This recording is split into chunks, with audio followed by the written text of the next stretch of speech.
Assalamu alaikum. Hi everyone, Ramadan Mubarak. Welcome back. Today we are going to talk about how to study in the month of Ramadan. For those of you who don't know what Ramadan is, it's a holy month where Muslims fast from sunrise to sunset. That means no eating food, no drinking water. It's a month of discipline. It's a month of repentance and the month of forgiveness. I love Ramadan because it's just a time for me to reflect on the previous year, to plan for the next year, and just a kind of like a reset button. I ask for forgiveness from Allah, and I just hope that all my previous sins were forgiven, and this is just like a fresh start for me. So I go in with an intention of getting close to Allah and just being a really better person. And for most Muslims, that is what Ramadan is. It's just a month of full devotion to all things goodness and staying away from all vices. That being said, Ramadan can be challenging when you have to study for exams and you have classes going on and you have work and you are doing all of this on empty stomach. So how do you study for exams during Ramadan? What are the things that helped me do well on exams during Ramadan? Ramadan 2020, I was actually studying for my board exam, and I took it, the entire month I was studying, and I took it at the end of Ramadan, and I did good. I passed my boards. I don't actually remember Ramadan, an exam that I took in Ramadan where I failed. So I wanted to share with you guys what I do, what helps me retain information, and how I do well on exams while I participate in Ramadan fully. So what are the things that you can do? How do you plan your studying? Because you have to readjust your schedule if you're going to Taraweeh, if you're going to Fajr prayer at the masjid, if you're, whatever you're doing and however you plan your Ramadan, your schedule changes. So you have to plan accordingly so that you do well in your academics as well. For me, what I normally do is before Ramadan, make a calendar, plan for the entire month how you're going to study, what topic you're studying that day. Make sure you from day one to the end, to when you take your exams, the actual timing. Make a really good calendar with, if you can, hourly. If you can't, just by day. Like today I'm going to study this material, this is the new material I'm going to learn, these are the material I'm going to review, these are the practice exams I'm going to take today. So just plan for the entire month, and that just takes the load of having to plan the night before or the day of from your shoulders. Once you have your entire month planned out, set the intention that you're going to stick to that planner, and start making dua. There are two duas particularly that I want to share with you guys that I always read, even to this day. Even though I'm not a student, I do study here and there. The profession I am in, there's always something new to learn, so I'm always studying, and these duas are so dear to my heart. I want you guys to learn it, to memorize it, and I will post it in the description box below. So go ahead and check it out and memorize it. So the two du'as are, the first one is Allahumma inni as'aluka ilman naafi'an. Oh Allah, grant me knowledge that is of benefit. And this is really important because when I think about it, I do know a lot of people who studied something in college and they are doing something totally different. So there could be a chance that you study something and it's not beneficial to you in the future. To avoid that, just make this dua: oh Allah, grant me knowledge that is of benefit. The second dua is Allahumma la sahla illa ma ja'altahu sahla wa anta taj-alul hazna idha shi'ta sahla.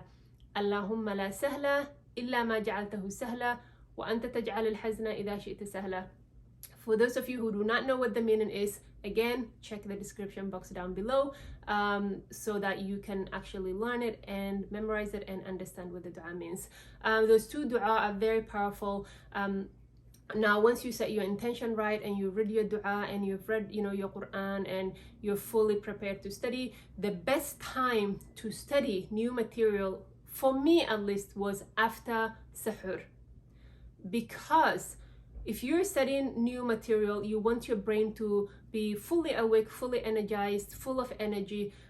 You're not tired, and the best time to do that is after sahur. If you're a coffee drinker, you can drink your coffee during sahur. If you're a tea drinker, if you're a water drinker, it's the best time to drink and eat whatever you want, so that you're fully awake and ready to take on this new topic. What I did was, during the day, I will study inside my room. However, in the morning, when when everybody goes back to sleep, after sahur, usually people pray fajr and then they go back to sleep. The whole house is empty.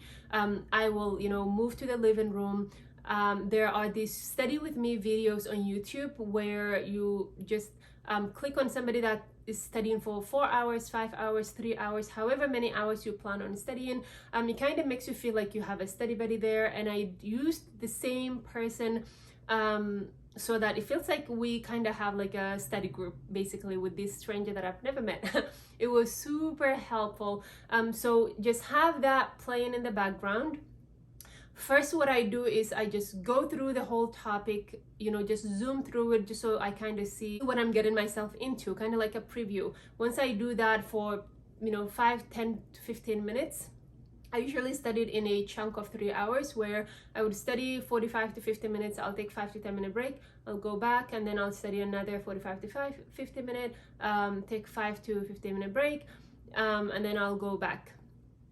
That way you can, take breaks, stretch, go, stand outside, take in some fresh air, come back. It's just kind of hard to do 3 hours straight, and it's hard for you to retain when you're tired. So you do want to take those breaks, so you can just get, your blood flow moving, and just think about something else for like a moment, whether it's your stretches or the listening to the birds or whatever it is.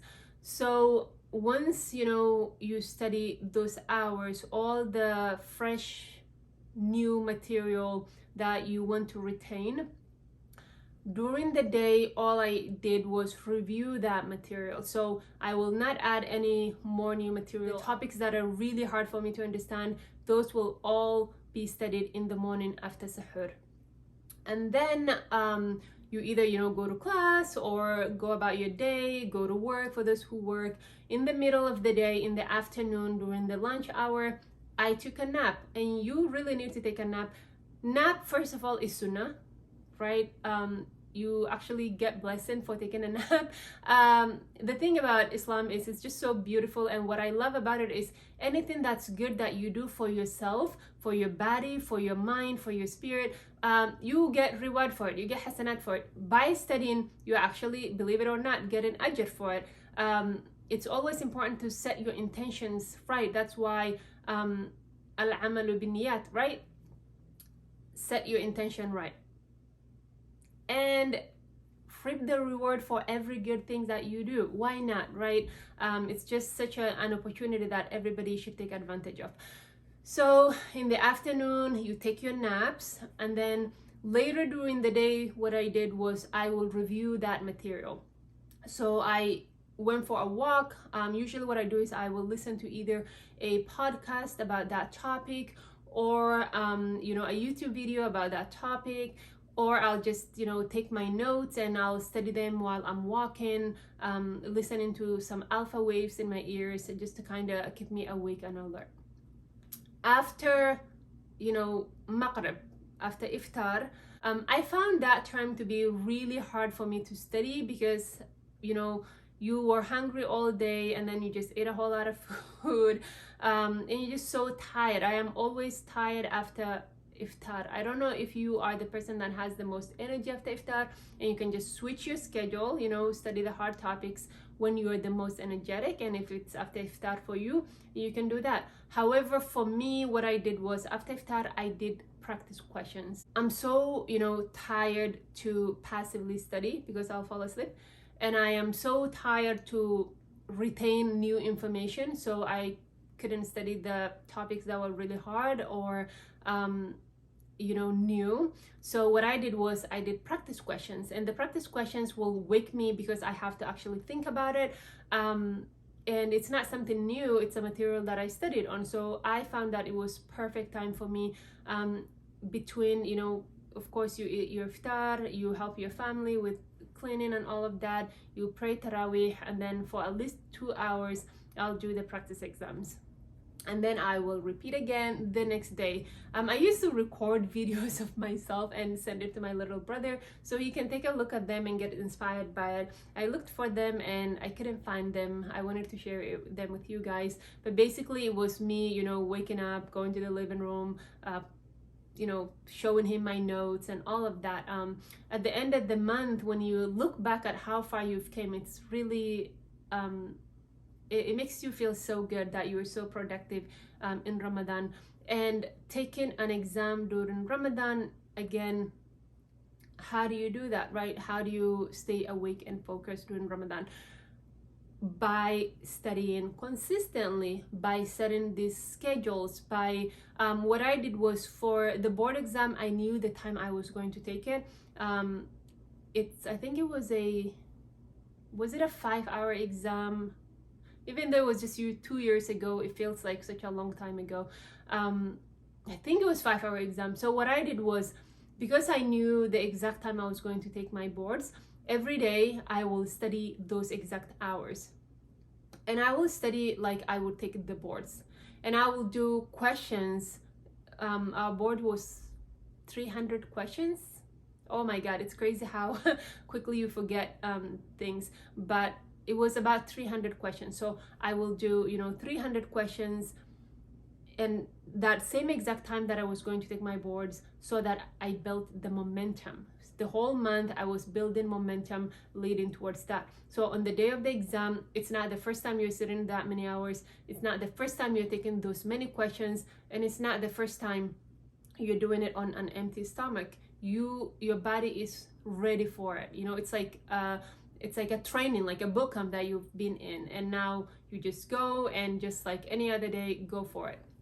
Trust me, the people that prepare for these type of exams usually do better than the people that don't prepare for it. So again, in summary, after sahur, best time to study when new material, challenging material. If you are the type of person that has the most energy after iftar, just switch it, study your material when you have the most energy. Take your afternoon naps. It's good for you, it's sunnah. You will, you know, it will be refreshing for you. And then after iftar, or when you are the most tired, do your practice questions, do your reviews. In the middle of the day, go for a walk. Listen to, you know, podcasts or YouTube videos or your own notes, review them while you go for those walks. So it's like you're doing it in, you know, different times of the day, different ways of studying, and, you know, different setting, right? So it will help you retain the information better. Again, do not forget the du'as. The first one was Allahumma inni as'aluka ilman naafi'an. The second one was Allahumma la sahla illa ma ja'altahu sahla wa anta taj-alul hazna idha shi'ta sahla. That is all for today. I really do hope you guys do great in your classes, whether you have the, you know, the MCAT or the PANCE, or, you know, whatever exam that you're studying for. I pray that Allah makes it easy for you. I wish you nothing but the best. Please do take advantage of Ramadan. It's such a, you know, it's only 1 month and it only comes around once a year. So please, you don't know if you're going to be alive next year. Take the most advantage of this Ramadan, and inshallah I'll see you guys again next time. Assalamu alaikum.